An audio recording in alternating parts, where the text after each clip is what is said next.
త్యాగమును నువ్వు ఎప్పుడైతే అంగీకరిస్తావో అప్పుడే నీవు దేవుని వద్ద నీతిమంతునిగా ఎంచబడతావు.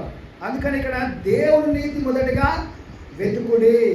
దేవుని రాజ్యాన్ని, దేవుని నీతిని మనం ఎప్పుడైతే మొదటిగా వెతుకుతామో నీకేమేమి కావాలో, నీకేమైతే అక్కరుందో, నీకేమైతే అవసరం ఉందో అవన్నీ కూడా వస్తాయట. ఎప్పుడైతే నీవు దేవుని నీతిని వెతుకుతావో, దేవుని నీతి అంటే ఏంటి?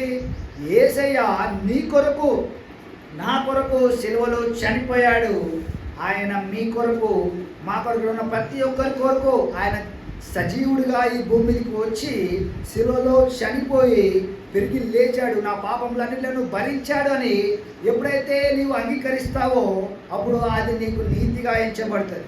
ఎప్పుడైతే నీవు ఆ నీతిని వెతుకుతావో సమస్తము నీకు దేవుడు అనుగ్రహిస్తాడు. ఎప్పుడైతే నీవు ఆయన నీతిని వెతుకుతావో, అందుకన్నాడు నా నీతిని వెతకండి మొదటిగా, నా రాజ్యాన్ని మొదటిగా వెతుకుడి. దేవుని రాజ్యాన్ని, దేవుని నీతిని మనం మొదటిగా వెతకాలి.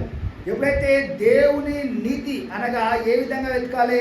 ప్రభువా, నీవు నా కొరకు సిలువలో చనిపోయి నీవు నన్ను పరిశుద్ధునిగా మార్చి నీతిమంతుడిగా చేశావు. ఇక మీదట నేను పాపిని కాదు, ఎందుకంటే నీవు నా కొరకు త్యాగం చేసి ఆ సిలువలో రెండో మారు నువ్వు అక్కడ సిలువలో చనిపోయి మళ్ళీ రెండో మారు తిరిగి రాబోతున్నావని ఎప్పుడైతే నమ్ముతారో నమ్మువారు ఉచితముగా నీతిమంతులుగా తీర్చబడుతున్నారట. హల్లెలూయా.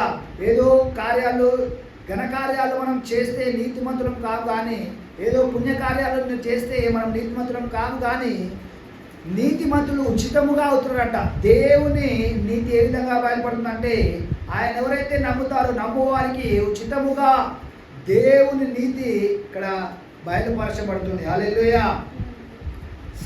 కీర్తనలు 145:17, సామ్స్ 145:17. కీర్తనలు 145:17.